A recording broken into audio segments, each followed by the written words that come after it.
Los NAT Talks son posibles gracias al apoyo de nuestros patrocinados, the Downing Family Foundation y nuestros colegas de medios KPBS. Bueno, sin más demora, me da mucho gusto presentarle a nuestro estimado orador. La doctora Lluvia Flores Rentería es una investigadora en San Diego State University. Ella estudia ecología evolutiva de especies con distribución binacional, plantas compartidas por Baja California y California.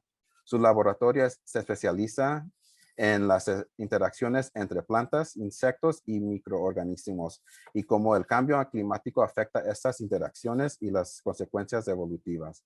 Obtuvo su doctorado en la Universidad Nacional Autónoma de México estudiando ecología y evolución de pinos piñoneros mexicanos. Durante 2011 a 2014 realizó una estancia postdoctoral en Northern Arizona University, estudiando ecología evolutiva de pinos edulis. Desde 2014 hacia 2016 fue investigadora asociada en la Hawkesbury Institute for Environment en Western Sydney University, trabajando en la defoliación de eucaliptus inducida por cilios. Desde 2017 es asistente de profesor en San Diego State University. Y aunque estamos virtuales, por favor, acompáñenme en darle un fuerte aplauso a la doctora Lluvia Flores Rentería. Bienvenidos. Ok, espero que me escuchen. ¿Me escuchan bien? Sí, muy bien, muy claro. Y me Bienvenida. ven, ¿no? El video está funcionando bien. Sí, todo bien. Ok, perfecto. Bueno, pues muchas gracias, Héctor, por la introducción y gracias al NAT y al Climate Science Alliance por haber organizado estas pláticas. A mí me emociona muchísimo. Estoy muy contenta de estar presentando el trabajo en español a nuestra audiencia. Y bueno, particularmente quiero agradecer a Emma y a Ana por haber organizado estos y por su apoyo. Lo primero que me gustaría hacer es empezar por pedirles que cierren sus ojos, cerremos nuestros ojos por favor un ratito, aunque se sientan un poco raros enfrente de la cámara. Cierren sus ojos por un momento y piensen en el momento más hermoso que hayan tenido con los árboles. Entonces respiren, a lo mejor relájense de su día que está pesado y ojalá puedan encontrar en su memoria ese momento tan maravilloso con un árbol. Y bueno, abran los ojos ahora y se sienten cómodos, por favor pongan en el chat, compártenos su memoria. Bueno, a lo mejor algunos de ustedes se acordaron de ese día genial que leyeron un libro padrísimo y se quedaron dormidos bajo la sombra del árbol. O a lo mejor es ese día que estaban jugando con los árboles y vieron a sus nietos o a sus hijos subirse, treparse en los árboles. Una de mis estudiantes me estaba platicando que ella es de la India y me decía que su momento más cariñoso que tiene con los árboles es cuando estaba en los banyan trees, estos árboles de ficus que tienen raíces aéreas y se estaba columpiando, así juegan allá ellos. Entonces, bueno, cada quien tiene diferentes memorias, ¿no? A lo mejor es la serenidad y la tranquilidad que nos da estar en un bosque. O a lo mejor es la belleza. Aquí les puse una foto del eucalipto arcoíris. Y si se fijan, la corteza de este árbol parece como un arcoíris. Es muy bella, es muy bella. Cuando llueve se ve súper bonito. Y bueno, independientemente de lo que hayan pensado, los árboles tienen nosotros tenemos una conexión muy fuerte con los árboles. Nos dan alimento, abrigo, aventura, en infinidad de cosas. Y los humanos no son los únicos que tienen interacciones con los árboles. Los árboles son especies fundadoras porque interactúan con una variedad de especies. Si se fijan en esta gráfica, aquí tenemos los árboles y pueden ver las líneas, significan las interacciones y los circulitos significan diferentes especies. Entonces vemos una red de interacciones entre diferentes especies, pero especies fundadoras tienen más conexiones y pueden ser arriba del suelo, pero también abajo del suelo. Abajo del suelo los árboles van a interactuar con otras cosas. Lombrices o hongos, bacterias. Y lo que es importante es que si los árboles colapsan o se mueren, si desaparecen, los ecosistemas van a colapsar. Entonces, es una cosa muy seria. Y desafortunadamente es lo que ha venido pasando en las últimas décadas. Este es un mapa que se publicó en el 2010. Craig Allen y colaboradores publicaron esta investigación y estaban reportando la mortalidad masiva alrededor del mundo. Los puntos en rojo son puntos con alta mortalidad que los bosques han tenido. Esto fue en 2010, ¿ok? Y entonces pueden ver aquí un montón de puntos alrededor del mundo. Y desafortunadamente, en estos últimos 10 años ha habido más mortalidad a lo largo de todo el mundo. Entonces, aquí ya vemos muchos colores porque son todos los diferentes estudios que han como agrupado este tipo de mortalidad asociado al cambio climático. Entonces, la mortalidad que es documentada, y aquí quiero resaltar ese punto porque no quiere decir que es toda la mortalidad. Hay muchas partes en el mundo que está ocurriendo la mortalidad de los árboles y que no se está registrando. Y, por ejemplo, México aquí pareciera que no se está muriendo ningún árbol, pero más bien es que no tenemos esos registros que se estén incluyendo en estos análisis. Entonces, la severidad puede ser aún mayor de lo que está en este mapa. Y, bueno, el cambio climático es responsable en gran parte de este fenómeno. Y nos estamos refiriendo aquí a la sequía y a las altas temperaturas. Les pongo en este ejemplo que es sobre un eucalipto, Eucalyptus marginata. Si se ven aquí en esta figura es la mortalidad que está ocurriendo. Y puse este en particular porque los eucaliptos son resistentes, bien resistentes al estrés por calor y a la sequía. Entonces, si se están muriendo es porque realmente hay como temperaturas muy altas y la sequía está combinada. La combinación de estos factores es lo que hace todavía más grave el asunto. Lo que quiero decir es que cuando tienes altas temperaturas y sequía, ya es mortal para los árboles. Ahora, me gustaría que pensáramos en los diferentes aspectos que el cambio climático va a afectar. Entonces los dividí en dos. Unos son los factores ecológicos y los otros son los factores evolutivos. En los factores ecológicos podemos pensar en efectos directos e indirectos. Y ahí me gustaría que piensen en la reproducción. Sin la reproducción no hay nada, ¿no? Es muy importante la reproducción y los árboles se reproducen también. Entonces, ya que se reproducen, va a haber nacimientos, de sobrevivencia o mortalidad. Pero también el cambio climático puede afectar tasas de dispersión y establecimiento. O interacciones biológicas que no se estudian mucho, pero porque no son tan obvias a veces. Pero el cambio climático puede afectar estas interacciones. Por ejemplo, los árboles interactúan con hongos y queremos saber cómo el cambio climático está afectando estas interacciones. Pero los árboles también pueden ser afectados por otras plantas o por insectos, ¿no? Como la herbivoría o a lo mejor los polinizadores. Esas son interacciones biológicas, todo eso. Entonces, realmente entender qué está pasando con todo eso es un mundo. Es mucho y muy bonito de entender cómo se relacionan estas especies. Ahora, en los factores evolutivos, lo que me gustaría que pensáramos es que el cambio climático está ejerciendo una presión de selección en las poblaciones.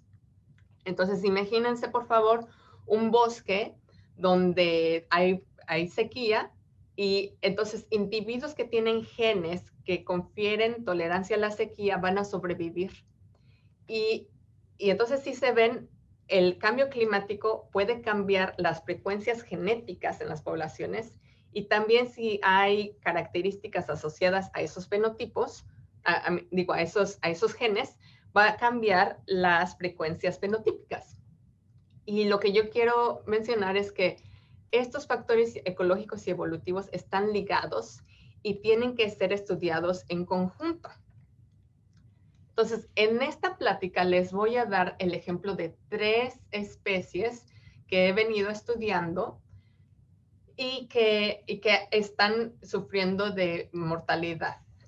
El primer ejemplo es el de los pinos piñoneros. Este es el mismo mapa que les decía de 2010. Aquí los pinos piñoneros tenemos en México, pero en particular les voy a hablar de uno, que es el pino edulis. Y se encuentra aquí. Esta es una foto. Esa es otra foto de Craig Allen que él amablemente compartió conmigo. Y aquí es una foto en Los Álamos, en Nuevo México. Y aquí podemos ver cómo el bosque en el 2002, si se acuerdan, fue un tiempo muy difícil, como ahorita, para el suroeste de los Estados Unidos, porque estaba bien seco, se secó muchísimo. Y pueden ver cómo los árboles empezaban a morir aquí. Y luego, año y medio después, en el 2002, pueden ver cómo ya se murieron los árboles, están los esqueletos, y hay unos árboles que sobrevivieron, los verdecitos que se ven ahí. Esos son los juníperos o los enebros. Y esos como que pensábamos que eran más resistentes a la sequía. Y lo pensaba, digo, y pensábamos, porque yo lo pensaba hasta hace 2 semanas o algo así, cuando estaba empezando a preparar esta plática, encontré este Twitter de alguien trabajando en Flagstaff, en Arizona, y justamente está reportando que hay una mortalidad masiva de los juníperos. Entonces, la sequía que estamos experimentando ahorita no mató a estos árboles en el 2002, pero los está matando ahorita. Entonces, es como un poco fuerte para mí. Pero bueno, es muy, verdaderamente, si la sequía los está matando, sabes que la sequía es muy mala este año. Este es el pino piñonero, Pinus edulis. Y el pino tiene estos conos muy bonitos que producen piñones, que son deliciosos y les encanta a las charras, por ejemplo, o a estos roedores. Estos son los dispersores naturales. Pero bien importante, los piñones, los pinos piñoneros han sido la base así central de la cultura navajo y de otras tribus del suroeste de los Estados Unidos. Y en México también tenemos pinos piñoneros, pero otras especies, y también se han usado por mucho tiempo. Si ustedes han comido pesto, si les gusta el pesto, posiblemente hayan ya probado los piñones. Son así, están deliciosos, se los recomiendo. Y bueno, esta es una especie, los pinos piñoneros son especies fundadoras, es una especie dominante en el suroeste y está estructurando las comunidades arriba del suelo y abajo del suelo. Vean los hongos con los que se asocian y las lombrices, nemátodos, mucha vida en el suelo. Y arriba también. Bueno, la distribución de este pino, de Pinus edulis, es en Arizona, en Utah, en Colorado y en Nuevo México, aquí en toda la zona que se ve en amarillo.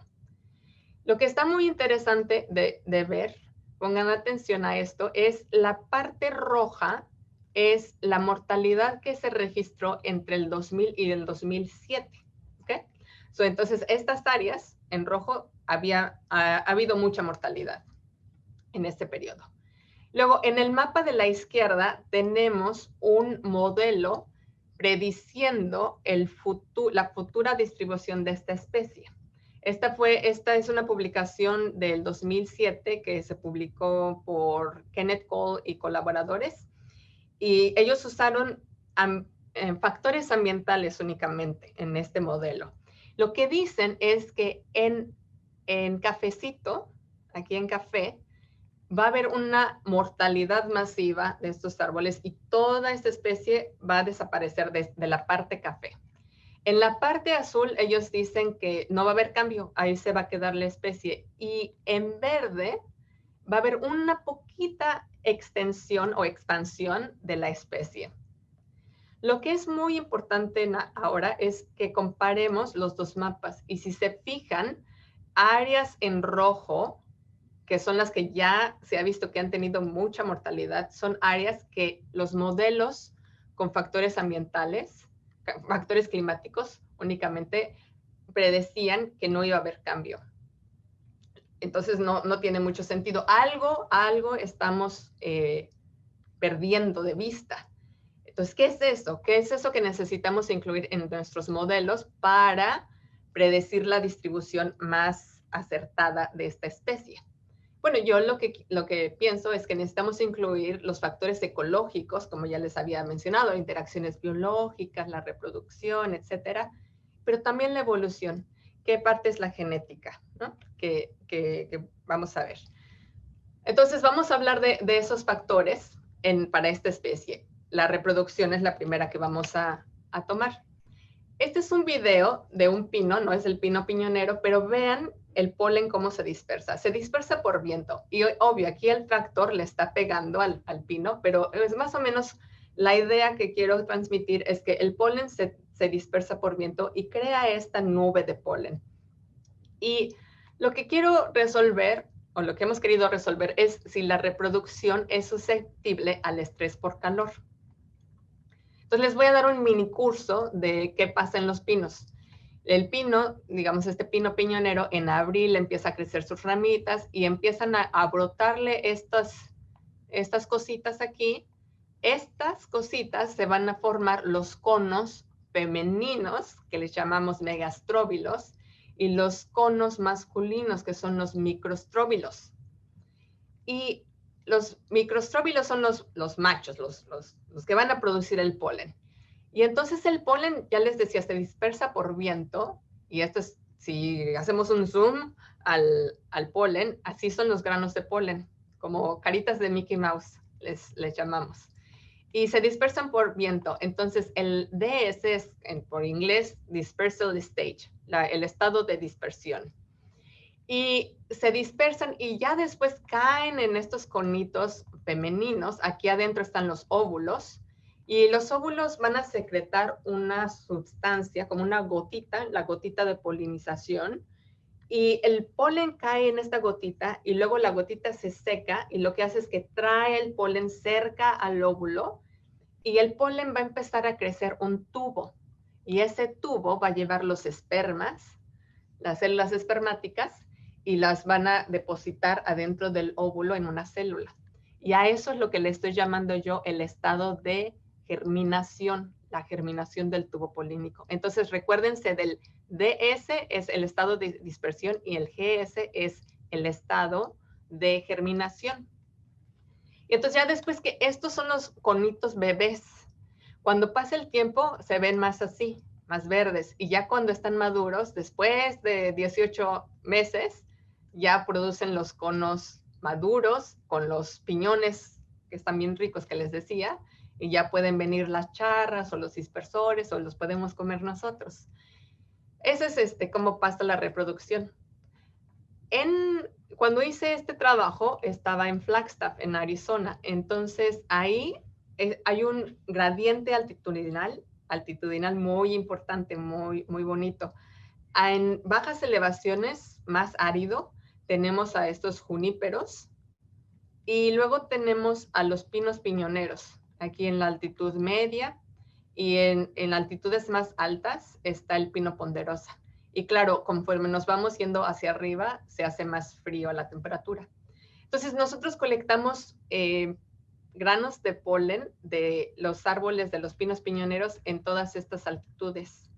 Los llevamos al laboratorio y los pusimos a 4 grados centígrados, que esa es la temperatura que la mayoría de nuestros refrigeradores están. Y luego replicamos lo que pasa en la naturaleza, hicimos la temperatura que tienen durante la dispersión del polen por el viento y la temperatura que tienen durante la germinación, que es cuando el grano de polen empieza a emerger el tubo polínico. Esto, en la germinación se hizo en cajitas de Petri, que son unas cajitas así como de cristal que se llenan de agar, como una gelatina, y ahí va creciendo el polen. Y aquí estas son las temperaturas en grados Celsius. Entonces tenemos 30, que es como la temperatura óptima para que los granos de polen sean viables y germinen. 35 es como un poco lo que esperamos que va a pasar o que está pasando la temperatura de ese lugar. Y 40 es más bien la predicha hacia el futuro, aunque tengo que decirles que ya 40 grados fácilmente se pueden alcanzar en esas regiones de Arizona. Y bueno, entonces tenemos este diseño recíproco, donde tenemos la germinación de nuevo a 30, 35 y 40 grados, ¿ok? Para cada una de las temperaturas de dispersión que están aquí. Ahora les voy a decir los resultados. En esta gráfica podemos ver el dispersal stage, el estado de dispersión, ¿ok? Y se acuerdan que tenemos el 4, que era como, es nuestro control, porque los metimos al refrigerador. Luego tenemos 30, 35 y 40. Y lo que pueden ver en el eje de las Y's es el porcentaje de germinación de los granitos de polen. Y si se fijan, de 4 a 35 grados no hay diferencia, están muy bien, pero a 40 grados ya se reduce mucho la viabilidad. Entonces sí, la temperatura les está afectando. Y esto es considerando el estado de dispersión. Ahora, ¿qué pasa cuando comparamos los estados de germinación?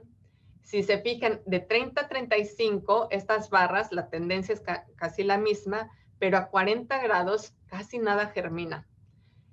Estas fotografías demuestran eso. Los granos de polen son estas bolitas, y el tubo polínico que les decía es este tubo aquí. Si se fijan entre 30 y 35, a 35 sí germinan, pero la densidad de la célula es mucho menor. Y a 40 ya no germina nada. O sea que el polen, si realmente se calienta a esta temperatura, difícilmente va a germinar. Entonces sí, podemos concluir que la reproducción está siendo afectada por el estrés por calor.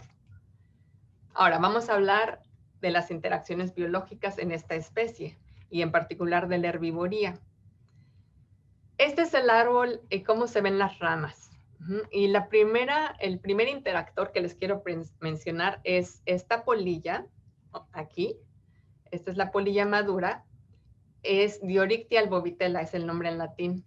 Es una polilla barrenadora que ataca a los árboles de manera crónica y solamente los ataca cuando están maduros. Entonces esta polilla viene, deposita los huevos y los huevecillos emergen y crean esta larva, y la larva es la que come a los árboles. Entonces las ramitas, la larva entra y crea como un túnel en las ramas y las come, y de alguna manera los poda, va podando a estas ramas de los árboles. Y lo que sucede es que si imaginen, bueno, no imaginen, vean en esta fotografía, se ven árboles que parecen como árboles de Navidad, ¿no? Que tienen la figura así. Y hay otros árboles que son más como arbustos. Y los árboles que son arbustos son susceptibles a la polilla, y los que son más como árboles de Navidad son resistentes a la polilla. Y esto es algo que mi amigo y colaborador Thomas Windham descubrió al final de los años 70. Entonces, eso es como una cosa bien fascinante de por qué unos árboles son resistentes y otros susceptibles a esta polilla. Bueno, entonces, ¿se acuerdan que les había comentado que en el 2002 tuvimos una sequía muy grave en esta región? Y aquí se ve una foto del Lake Powell, que está en Arizona, y pueden ver el nivel del agua en junio del 2002, que ya estaba seco. Y creo que son como 18 meses después, pueden ver cómo el agua ya se fue, ¿no? Está muy, muy seco. Entonces, ¿qué pasa bajo esta sequía? ¿Qué le pasó a estos árboles? Entonces tenemos aquí esta gráfica, y esta gráfica muestra que los árboles que parecen más de árbol, como Navidad, árboles de Navidad, se mueren mucho más, 3 veces más en relación a los árboles que parecen arbustos. Entonces, es muy interesante porque podemos usar a la herbivoría para predecir si los árboles son tolerantes a la sequía. ¿Ok? Está muy, muy interesante. Esta es una foto que tomé en Flagstaff, bueno, en Sunset Crater, en Arizona. Y pueden ver aquí, por ejemplo, al fondo se ven los árboles que parecen más de arbolitos de Navidad y se están muriendo. Si se ven cafés es porque se están muriendo o ya están muertos. Aquí pueden ver aquí. Y los que están aquí más enfrente son árboles que parecen más arbustos y se ve como algunas ramitas las que se las está comiendo la polilla. Entonces es muy dramática la diferencia. Es muy fácil de ver. Déjenme tomar un poquito de té. Y bueno, esa es la interacción de las interacciones que yo pienso que son importantes. Otra interacción que es bien importante en esta especie son las que se establecen entre las plantas y los hongos.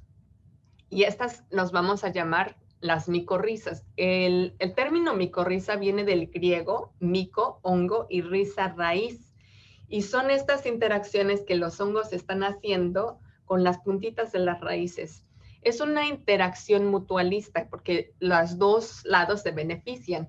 La planta va a producir carbohidratos como resultado de la fotosíntesis y se los da al hongo. Y el hongo en respuesta le va a dar a la planta acceso a agua, pero también le va a dar, por ejemplo, nitrógeno, fósforo, etcétera.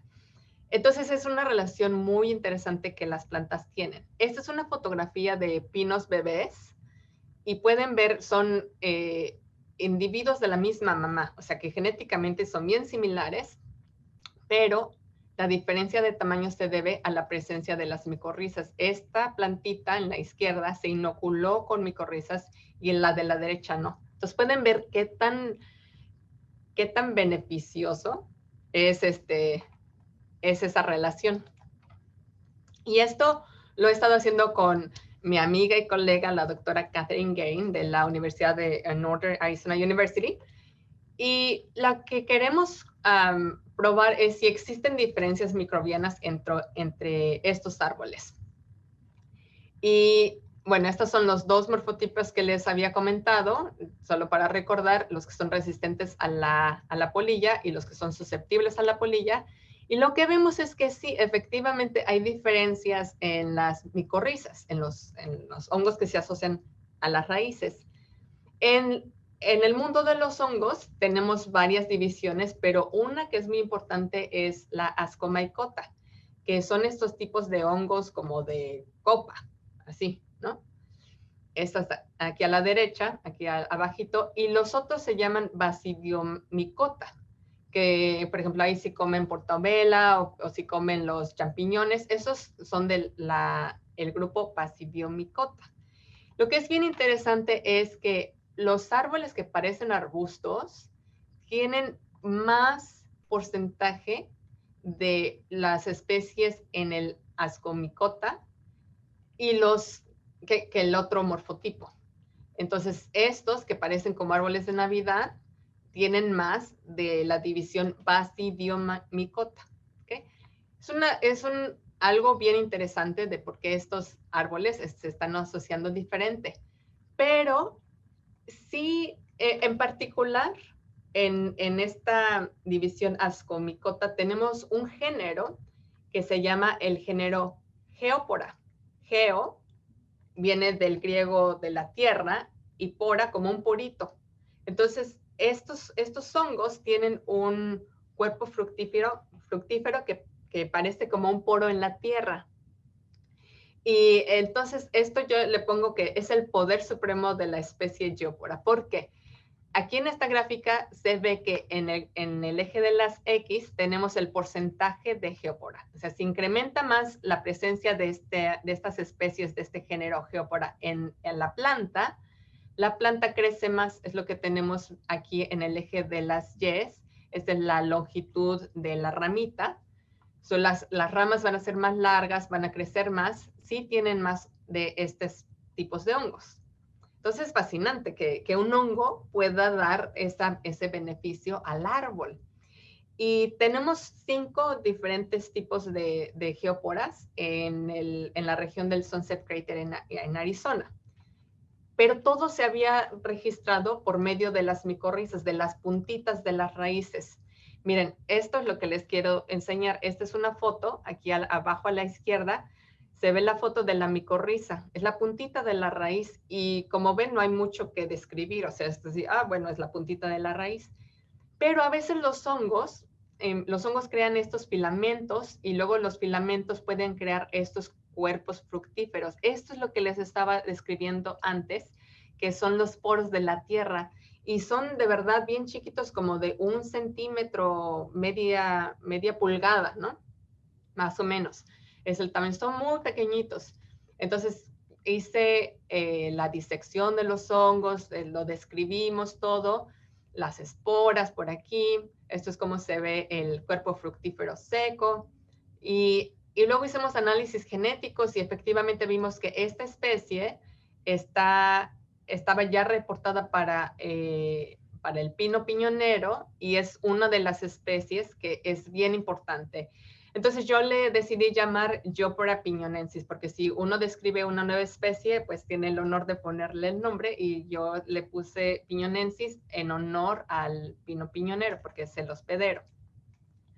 Bueno, entonces ya vimos que los hongos son súper importantes para entender esta especie y el futuro de esta especie y les pueden ayudar. Ahora, vamos a hablar de los factores evolutivos y en particular de la herencia. Queremos ver si las comunidades de hongos se pueden heredar. Y para eso tendríamos que ver si las mamás le heredan la misma comunidad a las bebés, a las plántulas bebés. Esta gráfica, lo que se ve es que, como la tienen que entender, es que si los símbolos están más cercanos, las comunidades microbianas son más similares. Y si los puntos, los símbolos están más separados, quiere decir que las comunidades son más diferentes. Entonces, está bien fácil de entender. Aquí los símbolos de círculos representan las mamás, representan los árboles maduros que ocupamos y luego colectamos de estas mamás las semillas y tenemos entonces mamás que son las de tipo arbustivo y las otras que se parecen más árboles de Navidad y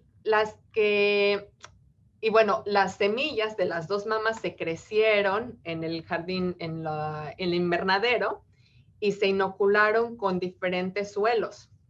E independientemente del suelo que se inocularon, las plantulitas, las hijitas, sí, que están aquí representadas con este cuadrado, si las plántulas venían de la mamá que parece arbusto, no importaba cómo se inocularan, iban a tener el mismo tipo de comunidad de hongos.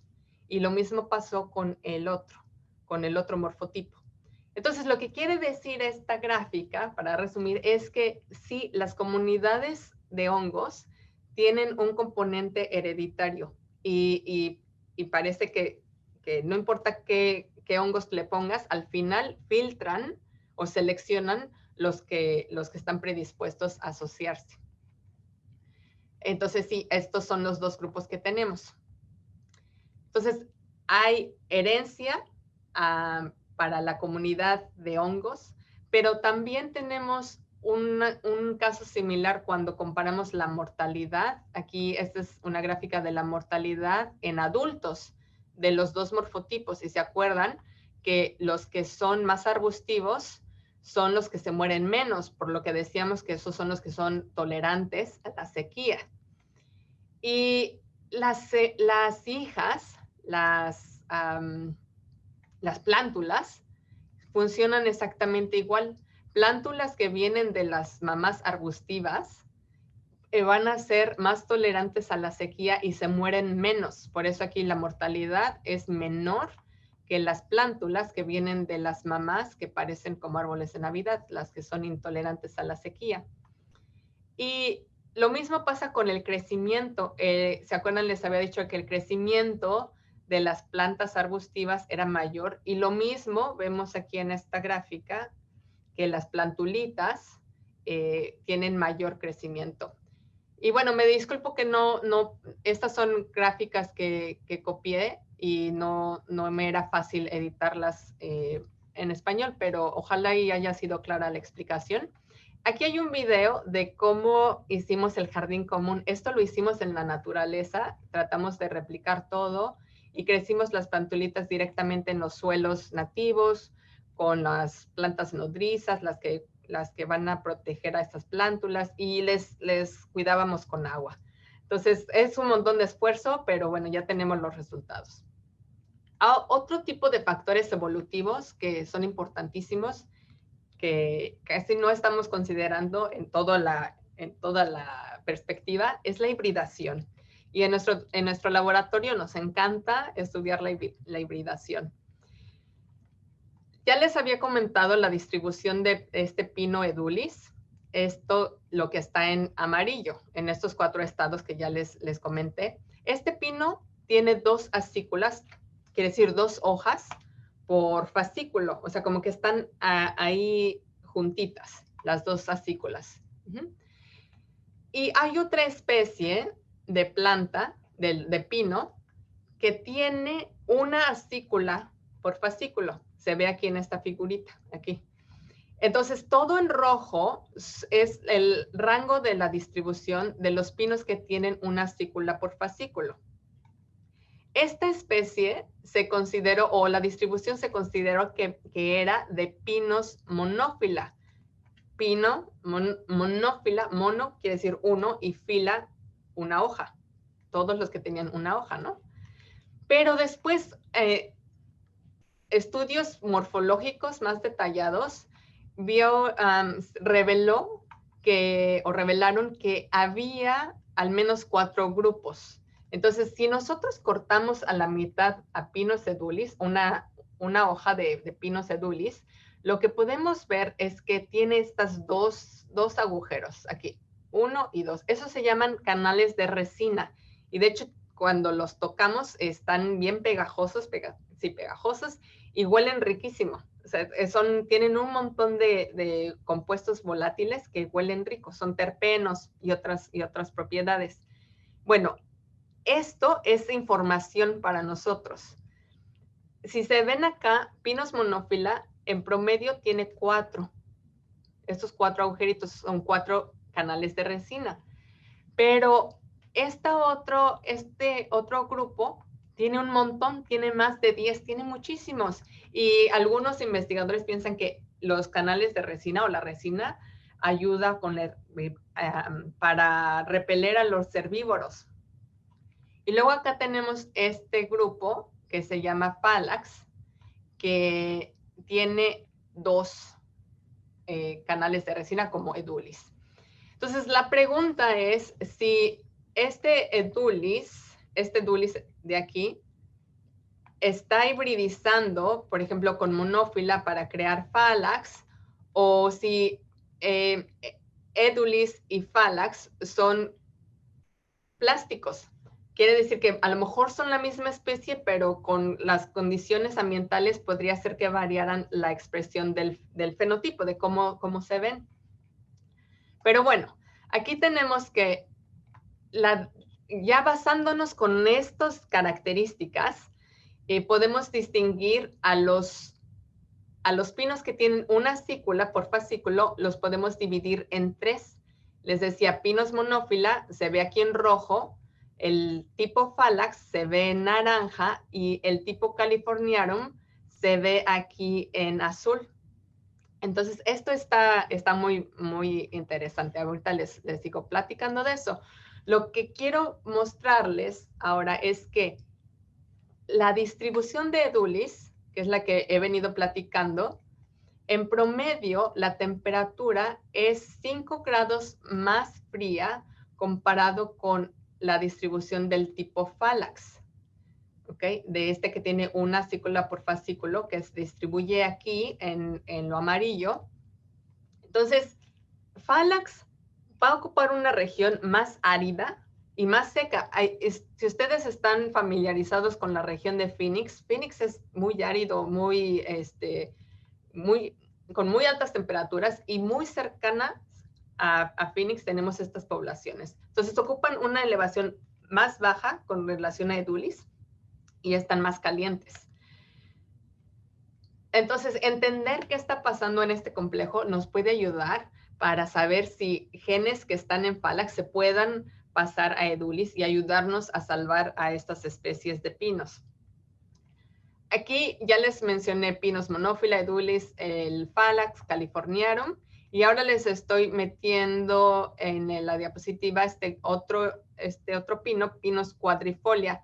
Quadri, pues significa 4, y folia significa hojas. Es un pino que tiene 4 hojas, y se ve la distribución aquí en morado. Y esta especie se sobrelapa mucho con la distribución del californiarum. ¿Se acuerdan? El que tenía muchos canales de resina, que se ve aquí en azul. Bueno, es una investigación que estoy haciendo con un estudiante del doctorado, Ryan Buck, y estamos preguntando eso, de qué contribución de Phalax puede pasarse a Edulis que pueda conferir resistencia a la sequía. Y entonces para ello tenemos que entender si están hibridizándose, si son una especie o diferentes especies. Y para eso tuvimos que colectar a lo largo de toda la distribución. Y esto ya llevamos años haciéndolo. Ya muchos años con mucha gente involucrada. Acá tenemos más de 60 sitios ya con 10 réplicas por sitio al menos. Y esos son parte de los resultados que tenemos. Aquí tenemos muchísimos individuos. Esto se llama un FAST structure. Y este análisis lo que trata de averiguar es cuántos grupos genéticos tenemos. Y en este contexto, cuando digo grupos genéticos, estamos refiriéndonos para el propósito de esta plática a diferentes especies. Y el resultado que nos arrojó este análisis es de 4. Entonces tenemos 4 diferentes colores, ¿ok? Vamos a empezar por ahí. Tenemos 4 colores que corresponden a cada una de las especies. Y en morado tenemos a Pinus quadrifolia, en verde Edulis, en azul a Californiarum y en rojo a Monophylla. Y luego cada línea, aquí hay muchos individuos, cada línea de estas representa un individuo.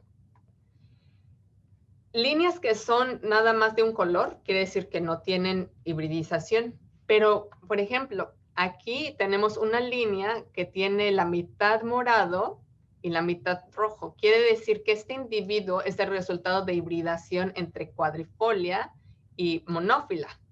Y si vamos aquí a monófila, podemos ver que hay individuos que tienen la mitad de monófila y la otra mitad de edulis. Y así nos podemos ir yendo. O sea, podemos ver cuáles individuos son resultado de hibridación y cuáles no.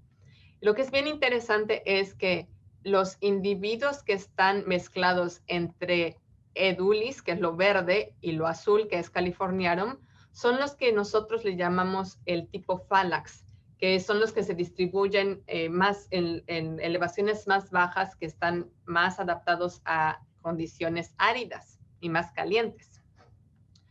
Entonces, eso es lo que tenemos de resultados. Y esta es muy importante porque nos va a ayudar a entender si algunas especies están contribuyendo o podrían contribuir para salvar a los pinos. Esta es una fotografía que mi colega Tom Oberbauer compartió con nuestro grupo y que estaba diciendo que él dice, subí a Whale Peak el miércoles pasado y parece que cerca de 900 acres de lo que fue bosque, más del 95% está muerto. Y estaba muy triste y también yo estuve muy triste cuando leí su correo. Estos son de los Pinus californiarum. O sea que no solo Edulis está muriendo, sino también ahora nuestros pinos en San Diego se están muriendo. Esto acaba de pasar. Bueno, para resumir de este primer árbol, de este primer ejemplo, la reproducción es susceptible al estrés por calor. Las comunidades de hongos contribuyen a la tolerancia a la sequía. Y es bien importante que veamos cómo el flujo génico de especies tolerantes, por ejemplo, de Phalax, podrían incrementar la sobrevivencia de por ejemplo, Edulis. Entonces, tenemos que incorporar este conocimiento de los diferentes aspectos y, por ejemplo, de la genética que se asocia a la resistencia a la sequía para desarrollar planes de conservación que sean a largo plazo y ante el cambio climático. Por ejemplo, podemos seleccionar genotipos que son resistentes a la sequía y que estén adaptados a estos climas áridos. Entonces, tenemos que hacer frente al reto que tenemos enfrente. Ahora voy a empezar a hablar brevemente de otro proyecto que es de la mortalidad en eucaliptos de corteza gris. Aquí estos son los eucaliptos. Este es algo que yo añadí porque ya les decía, esta publicación fue en 2010 y la mortalidad de estos árboles pasó en 2012. Empezó en el 2012. Estos son los eucaliptos y este bichito que ven aquí es el que se los está matando. Uy, déjenme ver si puedo bajar el volumen a esto. Sí, a ver. Este árbol tiene estas animales icónicos, o que son íconos para Australia. Entonces es una especie fundadora que puede tener koalas, que puede tener diferentes pájaros, unos están en peligro de extinción, o los zorros voladores, por ejemplo, también. Pero también tiene este cílido. Este cílido es un insecto que es nativo de Australia, de esta región, de estos bosques. Y bueno, les voy a platicar de esas interacciones biológicas que pienso que son importantes en la herbivoría. Este cílido, lo que pasa es que va a comer a ver, el cílido se reproduce como una o dos veces al año, o sea, tiene 2 o una generación por año. Pero cuando la temperatura sube asociada al cambio climático, el cílido se reproduce más rápido. Entonces incrementa la tasa metabólica y se puede reproducir hasta 4 veces. Y tenemos ahora 4 generaciones en vez de 1 o 2.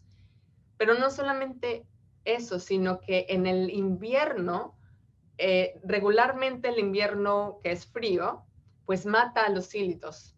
Y entonces al siguiente año solamente poquitos sobreviven y ya.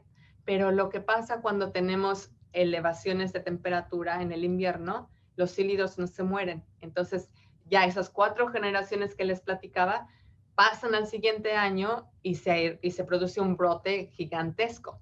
Ahora, el cílido lo que tiene es una lengua, una probóscide, digamos, que va a entrar en los poros de las plantas. Las plantas tienen estomas, que son poritos, son hoyitos que ocupan para intercambio de gases. Y los cílidos meten este tipo de lengua, esta probóscide, en esos poros. Y se chupan la salvia de las plantas. Bueno, la planta en defensa tira las hojas, pero si se acuerdan de sus clases, las plantas ocupan las hojas para hacer fotosíntesis. Y entonces si la planta tira las hojas, no puede producir su alimento. Y si el cílido está ahí por mucho tiempo, vuelve a producir las hojas la planta, pero el cílido vuelve a atacar, la planta tira las hojas y después de un rato pues se muere. Esto fue registrado en Sydney únicamente. Aquí en este mapa pueden ver la distribución de esta especie de eucalipto en azul. Entonces está en la costa, principalmente hacia la costa. Y esto lo he estado haciendo con colegas y amigos de Australia y en particular el doctor Marcus Rigler.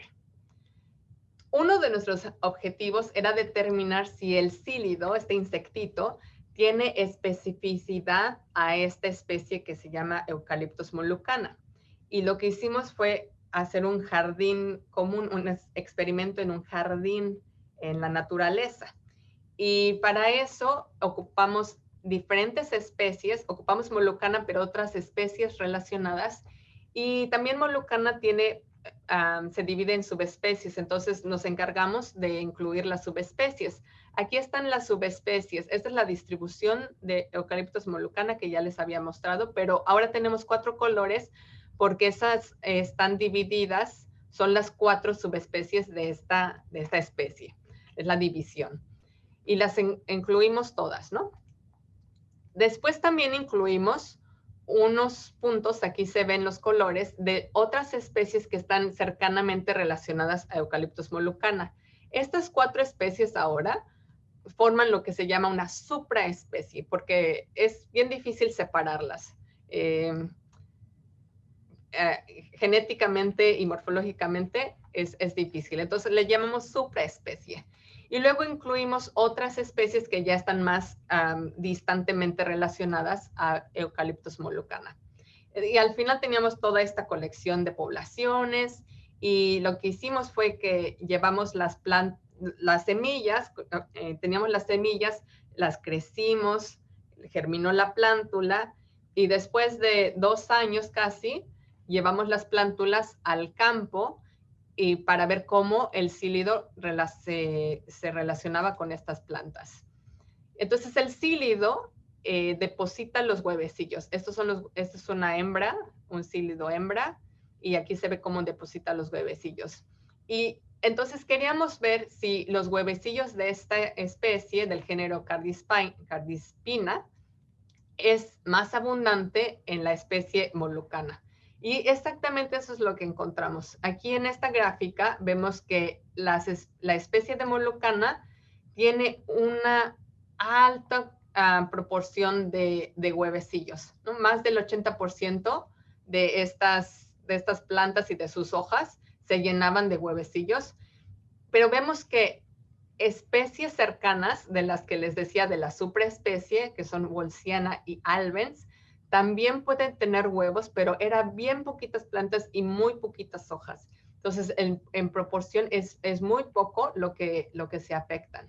Entonces, esta especie sí es bien específica. Este sílido afecta muchísimo a esta especie. Pero ¿se acuerdan que les decía que tenemos varias subespecies?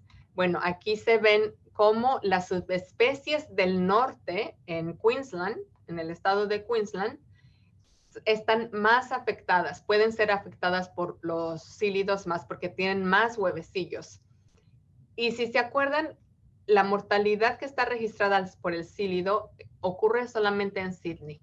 Y a mí me preocupa eso porque pienso que si se sale de Sydney los insectos, si se van a estas partes de acá, es muy probable que se mueran muchos árboles en las poblaciones norteñas.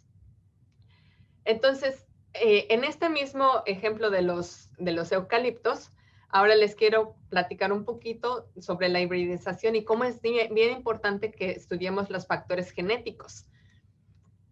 Este es un mapa de la región de Sydney y aquí se ven 2 colores que son como la proporción genética. Poblaciones que están más al norte de Sydney se ven solamente en rojo y esa es la proporción que tienen de Eucalyptus molucana. Y la parte que está en verde es las poblaciones que son híbridas, que tienen individuos que tienen un porcentaje de Eucalyptus albens, que se ven más, estos árboles son más blancuzcos. Y lo que es importante de notar es que los árboles que se murieron o que se han muerto por el sílido, particularmente pasan en la región que son puros de molucana.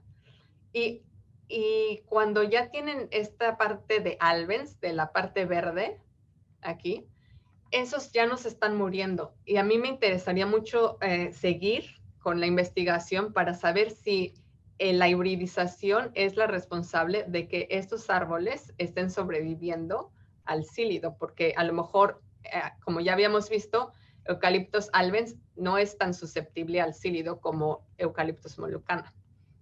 Entonces la hibridación puede ayudar. En resumen, para este segundo árbol es que la susceptibilidad del sílido varía con la taxonomía y los sílidos tienen una alta especificidad a su hospedero y en particular a este Eucalyptus molucana. Y bueno, ya les decía, si las subespecies del estado de Queensland reciben al sílido, ellas van a tener una susceptibilidad mayor y pueden morir más. Y hay que considerar los aspectos de hibridación con Eucalyptus albens que pueden reducir la susceptibilidad al sílido. Ahora, en los pocos minutos que me quedan, les quiero platicar de un trabajo que estamos empezando y que estoy muy emocionada porque me ocupa mucho de mi tiempo ahorita y estoy feliz de participar en este. Esta es la mortalidad del encino de la costa. Este encino ocurre principalmente en California, en Baja California, y aquí podemos ver que esto es en la autopista 8, unas áreas con alta mortalidad. La foto no es muy buena, pero la resolución, pero sí que hay árboles que se están muriendo. Este forma parte de un proyecto mucho más grande que es de restauración resiliente. Y el objetivo es de avanzar la resiliencia ecológica, cultural y de la comunidad con las tribus del sur de California. Y entonces, aquí están todas las instituciones participantes.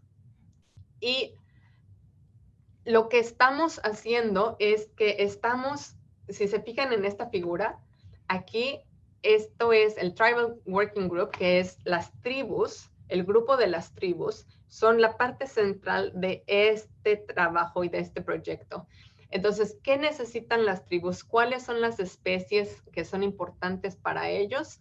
Y una vez que sabemos eso, estamos tratando de integrar todo esto alrededor, que es el modelaje ecológico, ver cómo las especies van a sobrevivir en el futuro, con análisis genéticos, realizar proyectos de adaptación y acciones en particular, trabajar con universidad, la educación, la comunidad, pero todo está centrado en la comunidad de las tribus.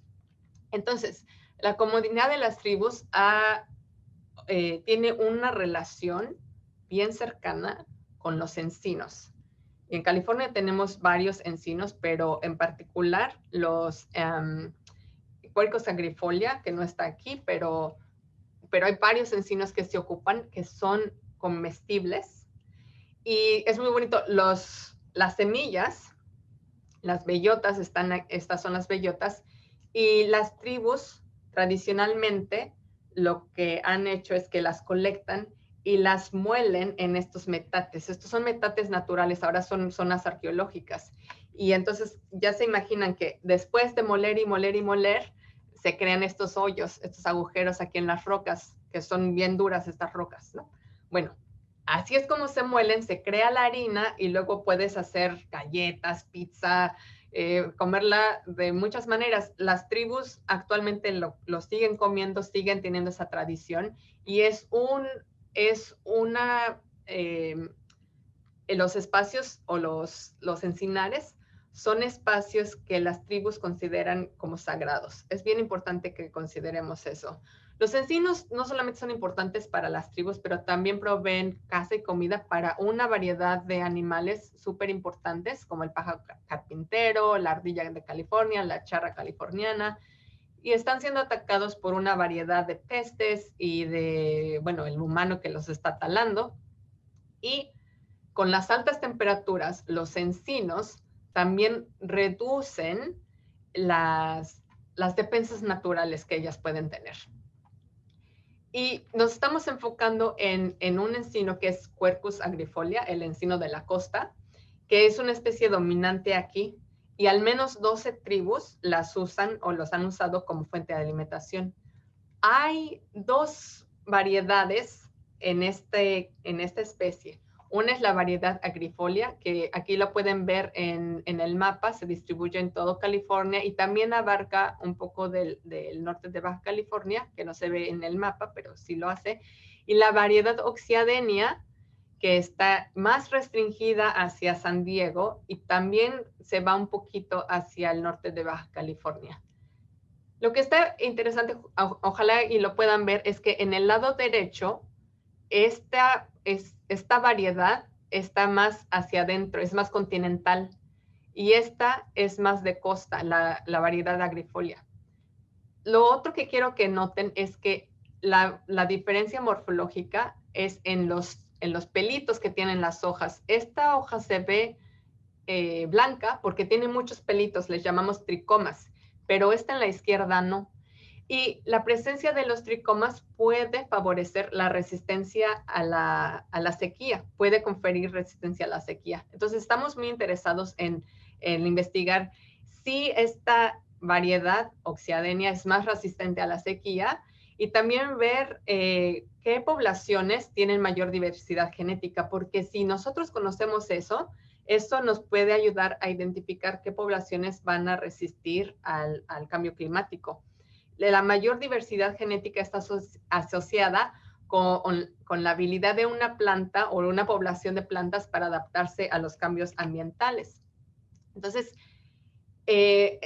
vamos a empezar, hablamos con varias de las tribus en las comunidades y ellos nos facilitaron ir a colectar a las reservas, colectamos con ellos, colectamos las semillas y las estamos creciendo. Aquí está uno de mis estudiantes, Carlos Portillo, ayudándonos a cuidar las plantulitas. Ya ahorita están mucho más grandes y hemos tenido mucho éxito. El 83% de las semillas germinaron y ya tenemos muchas plantas y ahorita estamos midiendo la altura y cosas de el performance, ¿no? Cómo les está yendo. Y bueno, ya como casi 10 centímetros o más ahorita están en promedio las plantas. Es bien importante que trabajemos juntos para salvar nuestros bosques. Me encanta este proyecto porque estamos trabajando mucho con las comunidades y yo sinceramente pienso que para cualquier programa exitoso frente al cambio climático necesitamos trabajar juntos con las comunidades y tienen que estar integradas. Bueno, con eso me quiero despedir. El último proyecto del encino está apenas avanzando y tenemos un montón de gente que ha contribuido a estos proyectos. Y si tienen alguna pregunta, si todavía tengo tiempo, me encantaría responderles y pues muchas gracias por estar aquí con nosotros.